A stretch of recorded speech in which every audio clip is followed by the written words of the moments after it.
summary as to what this video actually is.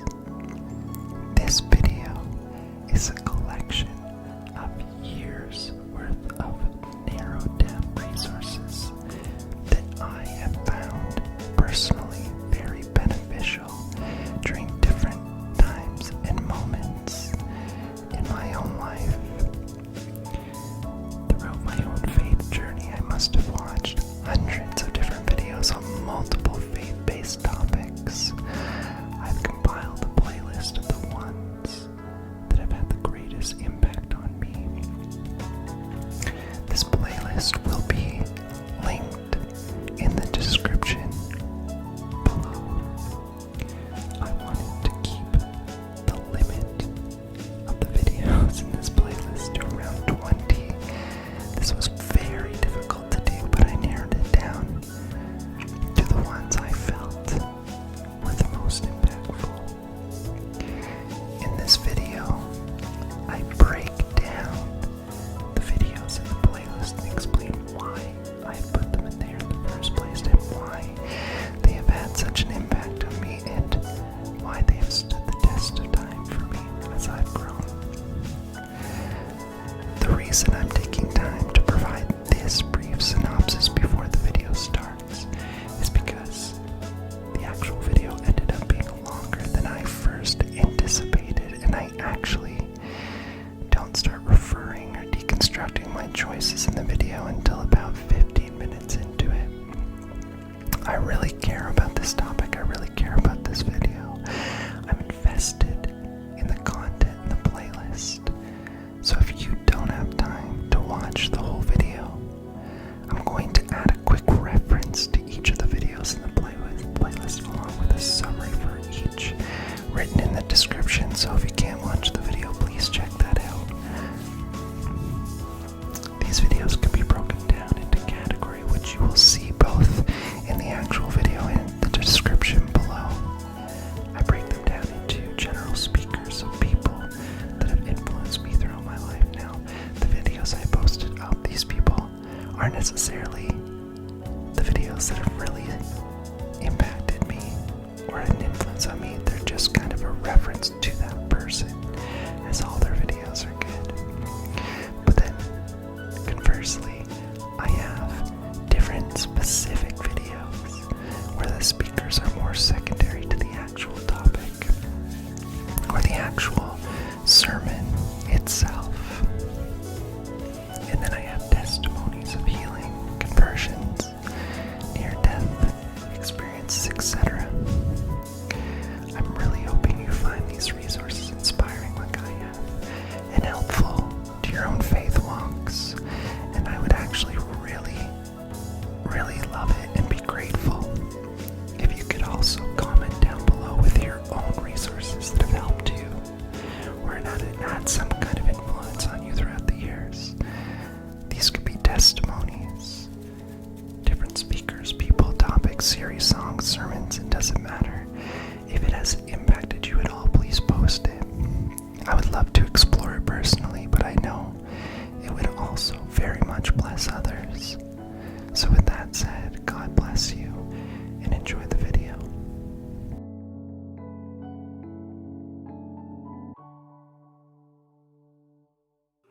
Truth Study ASMR.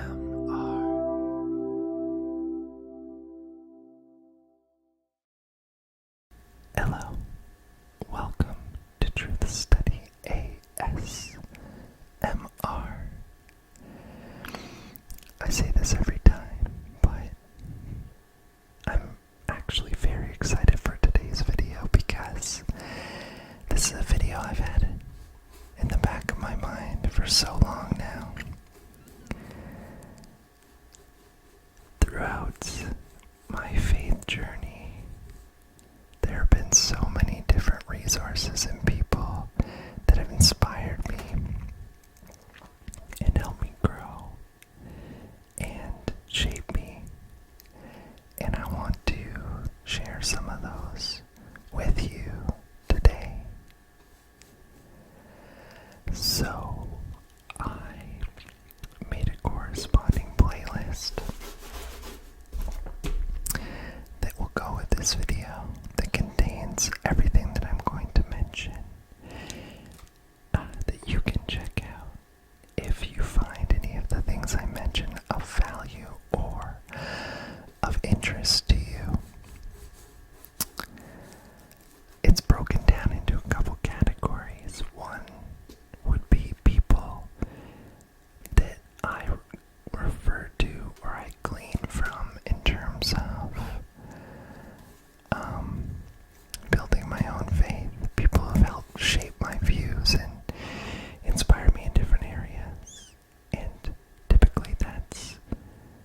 overshadows the person that's saying it. Not that I don't enjoy the person that might be saying it, but I might think that this particular video really was impactful. I also have other videos that I've collected that have inspired me, and another category would be near-death experiences, testimonies from those people who have died and seen heaven. I have healing testimonies that have struck me over the years. I have conversion testimonies, people having encounters with God, and spiritual encounters as well. So this is what has stuck with me after all these years, and I want to share it with you.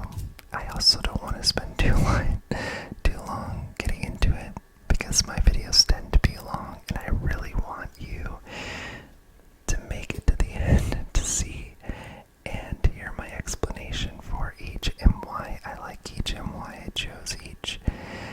It's kind of like a mini award show, I guess. The award for my favorite speaker for spiritual warfare goes to you. Without further ado, let's begin, and I'd like to begin by mentioning this first. I think a lot of us remember coming to Christ for the first time, whether you rededicated your life to Christ later in life or you became a Christian later in life. I think we all remember the experience of being an on fire new Christian, living on a mountaintop, completely engrossed, engaged. Everything was about faith. Every step, every thought, every action had to do with building your faith, strengthening your faith, etc. And when you're on the mountaintop, you can't imagine ever being off the mountaintop. Just like when you're in the valley, you can't imagine how you were ever at the top at all. It is likely, although not desirable, that we will somehow hit a balance between the mountaintop and the low valleys.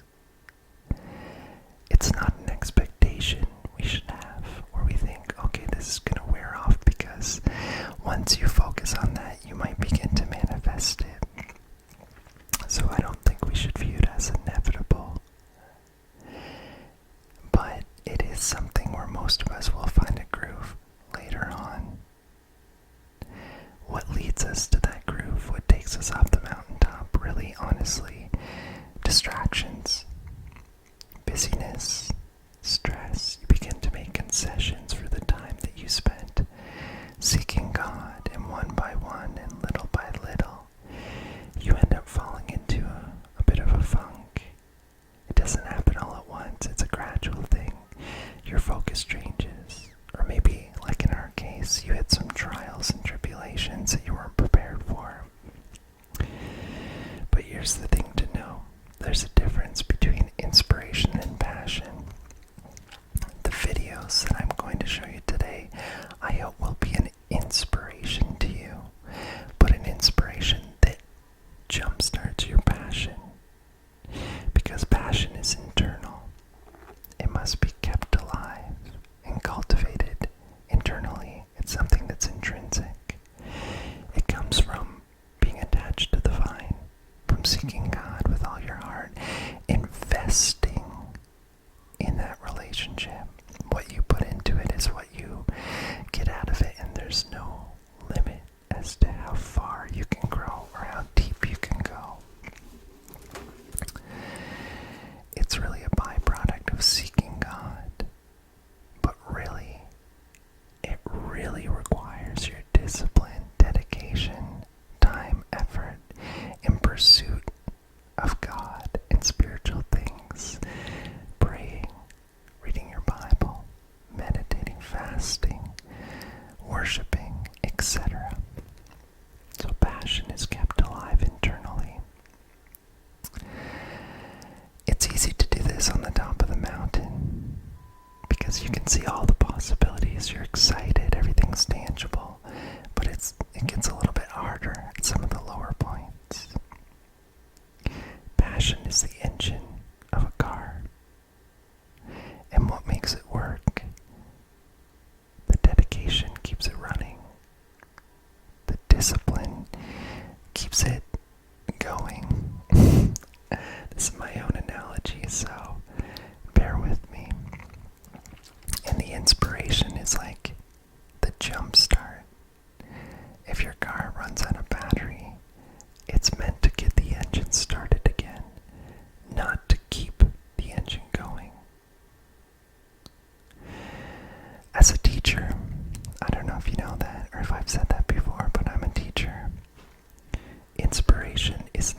is to inspire your students every day, it becomes a short-lived experience.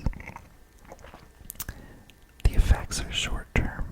What you actually want to do is build momentum. You need to set realistic, achievable goals for your students to be successful. Almost like a shoe. If you buy a shoe that's way too big, you'll never wear them. If you buy a shoe that's too small, you're never allowing your foot to grow. You're impeding that growth. You buy a shoe that's a little bit too big, grow into it. A little bit too big, grow into it. Momentum is little things, little goals, objectives that you achieve and build that sense of achievement. And that happens in faith. When you are connected to the vine, things start to happen. Your prayers start to get answered, which inspires you to go deeper. You begin to hear God's voice, inspires you to go deeper. Inspiration can't take that place. Inspiration is short-lived. It's a spark. But hopefully I can give you enough sparks today that maybe start the engine once again and get your own engine going. My goal in this video today is to inspire you to seek God with all your heart and pursue God deeper. And I hope that some of these videos do that for you. At least get the process started. Now, I did want to preface this video by saying a couple of things. One of the biggest things I've learned throughout my life is to avoid the phrase, I know. There's so little that we actually know for certain. I've had to humble myself and replace that sentence with I think, because I think is a more appropriate response, as it really represents our actual position on a lot of topics and issues. I think is a growth mindset. I know is a fixed mindset. And the actual truth is outside of the core beliefs of the gospel. The Bible leaves room for a lot of interpretation for many subjects, which is why you see denominations and different groups forming because they come to different conclusions about different ideas in the Bible. There's no one consensus on a wide range of topics, concepts, applications, roles, etc. No single person, with that said, no single person, group, denomination, organization, etc. has it right, perfectly 100% right. There's no, that's impossible. And if they think they do, that's a red flag. Because no, it's impossible to know. You can think something and back it up with evidence, but to jump to that conclusion, it's not realistic. And if you take that conclusion, that approach that I know, or a group does that, they're really saying that everything else besides what I think is wrong implies that you've discovered for certain your interpretation is for certain on the various subjects. And that's just, it's not quite so. It's really important to consider all sides of a topic, all sides of an issue, all sides of an idea, and then determine what you think is most likely correct. Doesn't mean you know, but you at least have a basis for why you think it and are exposed to different views. Sometimes we end up getting caught in the trap of kind of deifying or glorifying a person or group, etc. And we kind of pigeonhole them as this is the person I listen to. However, there's a lot of value in diversifying the voices that you listen to. You can learn a lot from a lot of different people. God is multifaceted. God is deep. God is layered. There are many aspects to God. And as reflections of God on this earth, with different personalities, interests, to expose ourselves to as many passionate Christians as possible can only benefit us, as each person tends to gravitate towards a specific topic, interest, or aspect of God, and gives us a kind of a holistic picture. We are responsible as Christians and individuals who will stand before God as an individual one day to work out our own faith with fear and trembling. And honestly, I feel like by pigeonholing our views and by only looking at kind of one angle of something, we are limiting the potential of our experience here. What I recommend is listen to as many people as you can and take what speaks to you and leave the rest. I think there are a lot less false teachers than people think. You can search anyone's name from Billy Graham even and find the word in term false teacher, false prophet, because people disagree with the conclusions that these people have come to. And the reason I say this is because I know some of the people that I'm going to mention, someone might have a hard time with. But if you stick with the video, I'll say what I drew from that person, what I gleaned from that person, and how that person inspired me. So I wanted to preface it with that I listened to a ton of different people, from John MacArthur to Derek Prince, etc. With that being said, let's begin. I'm going to stagger these. At first I was going to do it by, introduce all the people I listen to and then the testimonies, etc. But I think I will stagger them because I really want you to hear a variety, and I don't want you to leave without hearing, at least a little bit of an example from each category. I'm going to start with the two people that I feel like have influenced me the most throughout the years. I've mentioned the first one a ton of times, but I have to mention him again because if I was being honest with you, I don't know if I've ever come across a person that I think is more authentic, more genuine, who really looks like the image of Christ in this world, in terms of Christ just oozes out of him from his heart. He is just someone who, and it reminds me of the passage in the Bible where it says, Paul says, imitate me as I imitate Christ. This is the person who I would model my faith after the most. I would say, I'm going to contradict myself, I did say that my faith is based on kind of the influences of so many different people, and that's true. But if I had to pick one person to listen to from here on out, and one person I think that's influenced me the most, it would be Dan Mohler. If you search Dan Mohler, and I've tried, and false prophet, nothing comes up. And the only thing that did come up, at least when I looked, was a blog where someone asked, is Dan Mohler legit? And they had pastors who Dan had stayed with on, when they visited his church, or he visited their church, and they just answered that yes, he is what you see. He is this way in real life.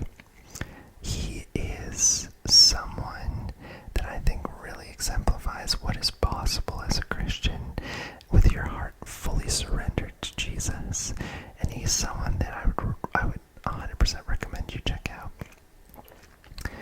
This video that I posted of him isn't necessarily one of my favorite videos. I've actually never seen this. I posted this just so you know the name. The second person that I've really gleaned a lot from is Derek Prince. Derek Prince is an older gentleman. I believe he's dead now. I'm actually pretty sure. But I don't think I've seen a more scripturally sound and spiritual person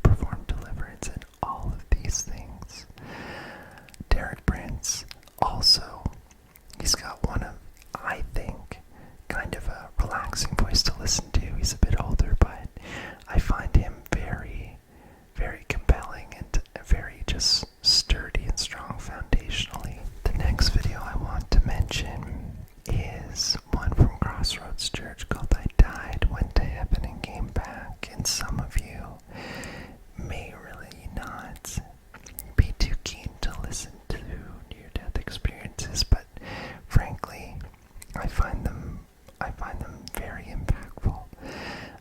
This one in particular, I would definitely recommend watching it, listening to it, getting I think what stood out about this testimony the most was the perspective.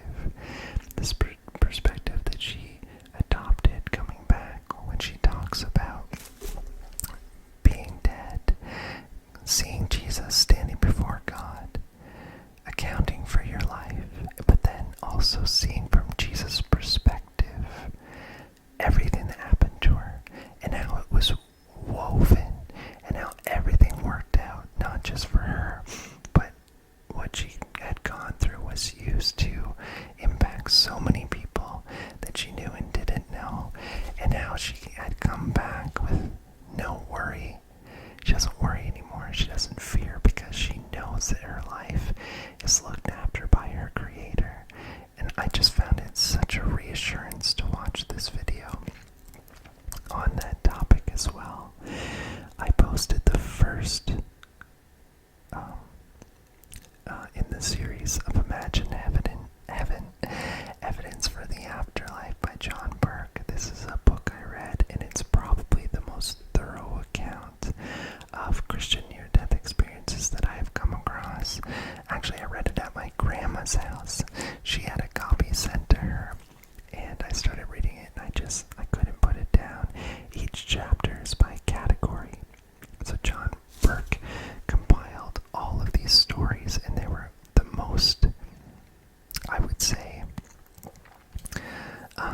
reliable stories from sources that we would consider maybe experts, like doctors and I think a pilot and different things like that, and compiles each chapter into categories. So like life review, there's a chapter on family, etc. They also talk about hell. I wouldn't avoid the hell near-death experiences. I think there's definitely some value to that. To see, we live, we will all live eternally. It's a matter we choose where we will be when we cross over. Jesus has executed his rescue mission. It's up to us to grab the life vest or life preserver. And anyways, I recommend this book wholeheartedly. I have to mention this as well. This series, Love, Sex, and Dating, The New Rules for Love, Sex, and Dating by Andy Stanley, was honestly game-changing for me when I was single. If I like Andy Stanley just fine. I'm not recommending him per se, although I have read a couple of his books and I do like him. I find him very relatable and practical. But specifically, I'm recommending this topic to anyone who's single. This is a topic this topic and the way he does it is so worthwhile. And the premise is, as a single person, are you who the person you're looking for is looking for? The person you're looking for, are you who they are looking for? And my wife, actually, before I met her, had watched this and decided to take a year off and just be single and focus on herself and becoming the person who she was looking for essentially, which is the message of it. Because typically when we think of what we want in a relationship, it's already taking, right? What can this person offer me? Well, what can you offer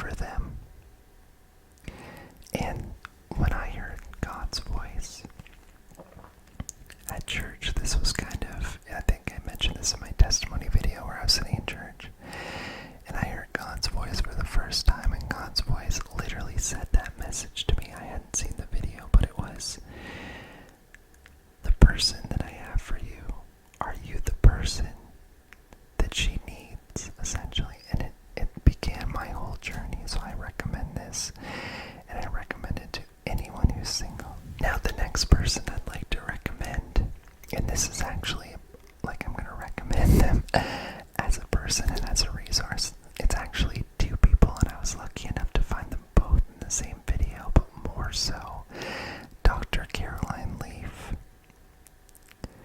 As someone who has struggled with anxiety over the years, I find Dr. Caroline Leaf a breath of fresh air and an amazing resource to turn to for anything mental health related. She has dedicated her entire career studying the mind as a neuroscientist. I believe she's a neuroscientist. She's in that field, taking scripture and explaining why scripture says what it says. The Bible talks about the mind constantly, and what she does is break it down and uses evidence in the field explaining why the Bible says certain things. She's a devout Christian, evangelical Christian, very passionate. She'll go to prisons and talk about this. She talks about the Holy Spirit. I've read a couple of her books, and I found them invaluable. I believe she has a podcast, and actually the second time I really heard God's voice was doing her online course, and that also really was a big moment for me, so I recommend her as well. And the other person on the video, Dr. Daniel Amen, is probably more famous. I think he's a Catholic, but he is also a spiritual person. Talks about the science behind speaking in tongues, praying, all of these things, references his faith all the time. I have a couple of his books on Audible, and I'm a big fan. I just bought the one, The End of Mental Illness, and I'm excited to read it, but he really breaks down everything as well in a very practical and relatable way. So if you're suffering with any mental health challenges, I recommend him and her, hands down. After I heard God's voice in church, I began a journey. And my journey to faith really began with apologetics, because I thought, if I'm going to dedicate my life to this, then there needs to be a strong foundation. And I ended up listening to three people in particular: Rabbi Zacharias, William Lane Craig, and John Lennox. And I'd often watch their debate with notable atheists as well, so I could be exposed to all perspectives.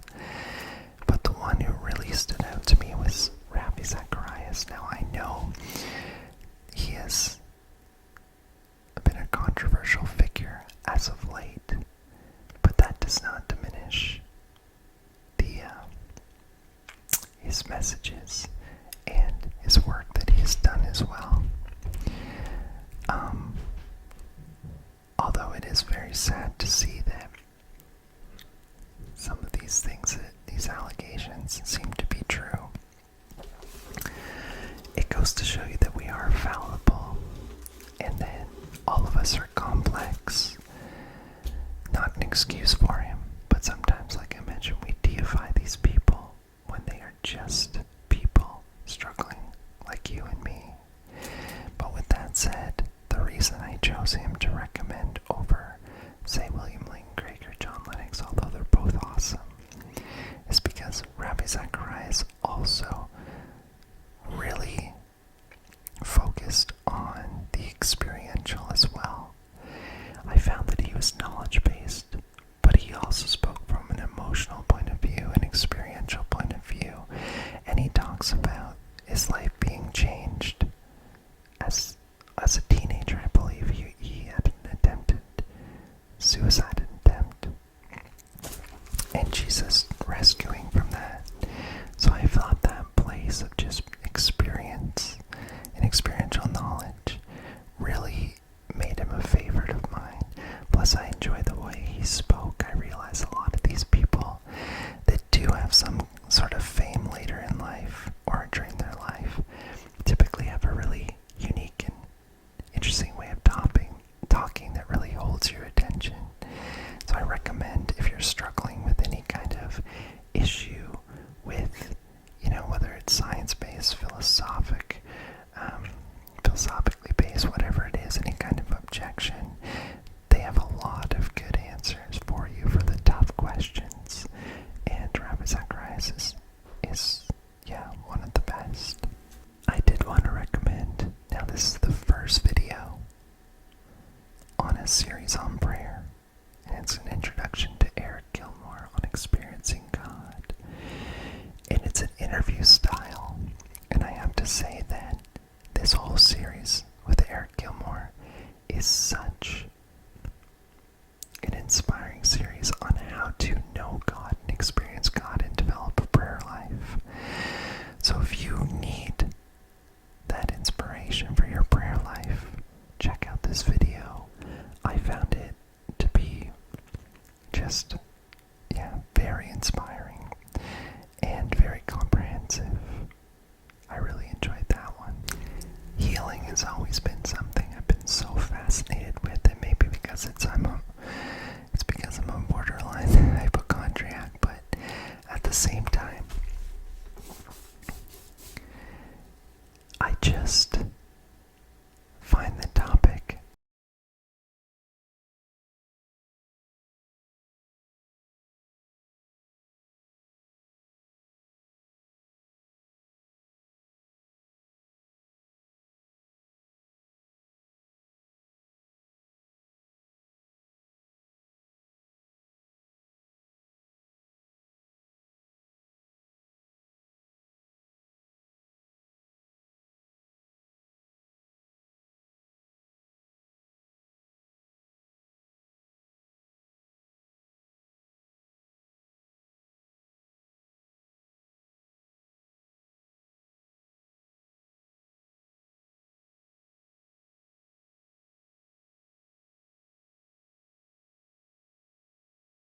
is a divisive topic.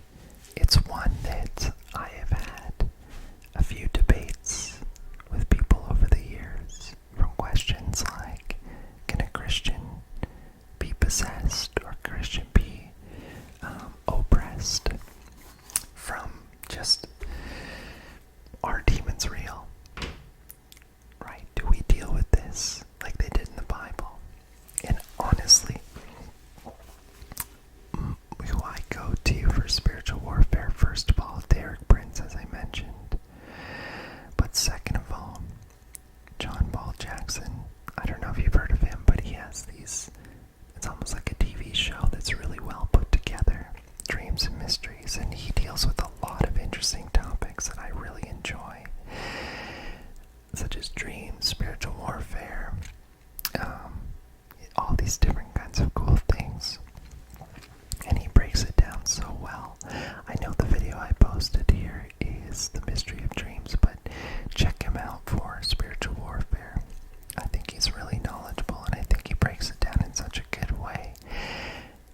However, if you're new to spiritual warfare, or you're not sure what it looks like in real life or how it impacts people, this testimony by Chris Vallotton is essential. This is an introduction to spiritual oppression, how it affects people, what is the kind of interaction there, what is the solution. The reason I like it is because he's just a normal, relatable guy talking about his experience and going into detail about what he encountered. And I love it. I cannot recommend this enough. Watch this. I think it's called Spirit Wars. Yeah, Spirit Wars by Chris Vallotton.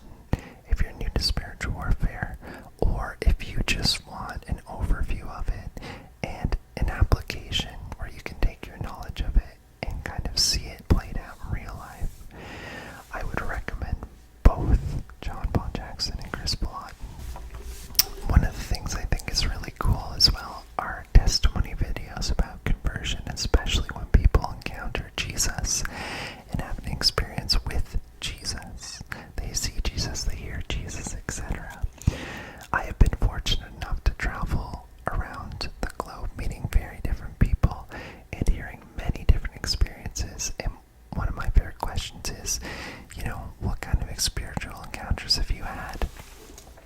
We talked to someone who ended up living in their church in a Middle Eastern country, and in the night, it was a Muslim country, and in the night, there would be people sneaking into the church and congregating in the basement talking about God, and they all had the same story. Jesus appeared to me in a dream. I had an encounter with Jesus, and it brought me here, and that is a risk, because if they were found out, there were serious consequences for them. Disowning by the family, etc., among other things. And there's this one channel, One for Israel Ministry, that specifically looks at Jewish conversions, how Jewish people are encountering the Messiah and getting to know them. And I love these testimonies. I could watch these at all times, and you realize God's heart for the Jewish people, his children, and you can see how they're impacted in these conversion stories. And I find it just very inspiring as well, and just very almost emotional too. So I would check that out. For the sake of time, I'm going to group a few people together here.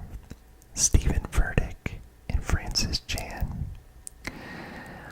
I have been listening to Stephen Verdick lately, and I have to say his messages are simple, they're relatable, to the point,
as the road is narrow to heaven.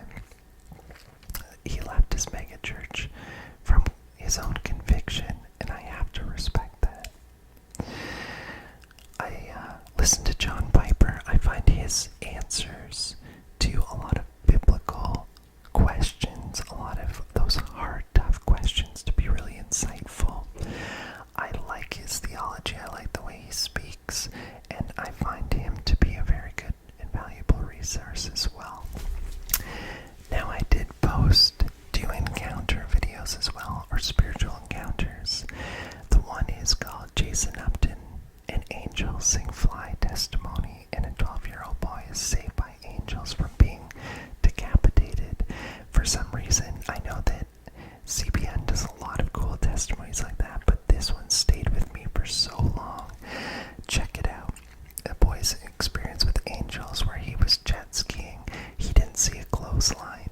He was going really fast. He was about to hit his neck, but he heard a voice say, "Lift your arm up." And he lifted his arm up in time, and it saved him from, well, being decapitated. And his experience with angels and Jesus, and I found it just something very memorable and very cool. And the Jason Upton, I don't know if you've heard the song Fly by Jason Upton, but this testimony of how the song was made and the spiritual experience they had during it, I don't even want to give it a hint to it. I want you to go look at it and see what you think. I find it is so interesting as well. And that leads me to now I'll be honest, I like all this stuff. I know some people are apprehensive about the spiritual things, but that is what I find the most interesting are the spiritual things, because I find you can build your faith on apologetics, you can build your faith on knowledge, research, studying the Bible, but these spiritual encounters, these spiritual elements, the healing, the deliverance, are what makes it real. It takes it from this book, and it really shows you, yes, this is truth, because it's still happening today, and everything that happened in the Bible can happen today. It leads me to my next person that I like to listen to for the weird topics. Again, I like them. I like the weird topics. And Chuck Missler, I don't know if you've heard of him before. He's someone that I think used to be some kind of business executive, became a pastor. And he talks on all these things that I find interesting, from quantum physics to the Nephilim, to aliens, to Greek gods, and how the Bible and different cultures around the world talk about the same thing, but using different vernacular. Greek gods, fallen angels, whatever it is. So, if you're into that kind of weird stuff, I enjoy that. Kathryn Kuhlman is also someone I enjoy. First of all, I enjoy the way she speaks. I find it very engaging, but second of all, she represents to me a group of people in a time in my life where I was really into studying God's generals of the past, people who made such an impact in their lives while on earth for the kingdom. And she's one of them. She's someone who is sold out. It's all about Jesus, the Holy Spirit, someone who lives it. And this, to me, Kathryn Kuhlman, is kind of a representation of some of the other ones of God's generals, like Smith Wigglesworth, of things that have happened, like the Azusa Street revival, and studying that, of, I can't remember his name, but the older generations that have come before us. Maybe they don't have as much light shine on them now, but people that are still just the way they lived, and the impact they had were incredible. Now I saved the 3 most controversial videos and people for last. I cannot tell you how much Todd White has impacted me and inspired me throughout the years. The reason I say he's controversial now is because he's aligned himself with Kenneth Copeland, and a lot of people have an issue with Kenneth Copeland, especially just that type of ministry in general, where it's the mega church, all the money, private jets, etc. But that cannot discount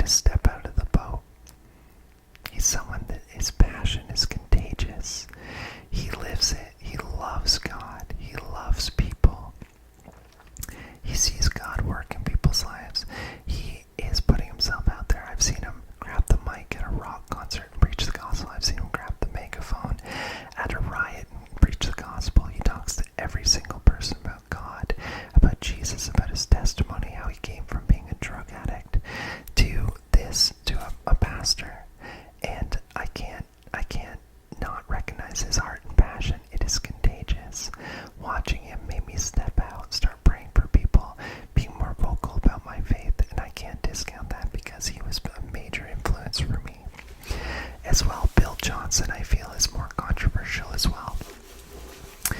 To me, I don't find him to be so. I've listened to a lot of him over the course of the last couple years.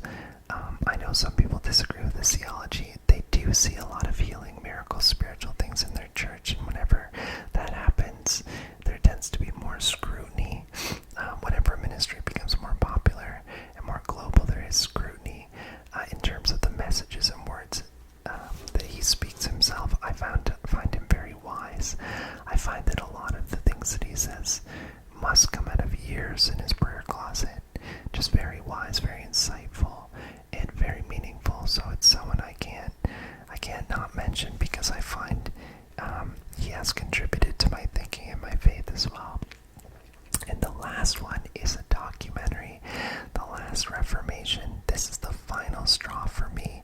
This documentary got me to step out fully. Todd White primed me to get out there. The Last Reformation is what said, yeah, you know what? The gospel is a verb. It's not a noun. It's to go do and experience and live. And I went out.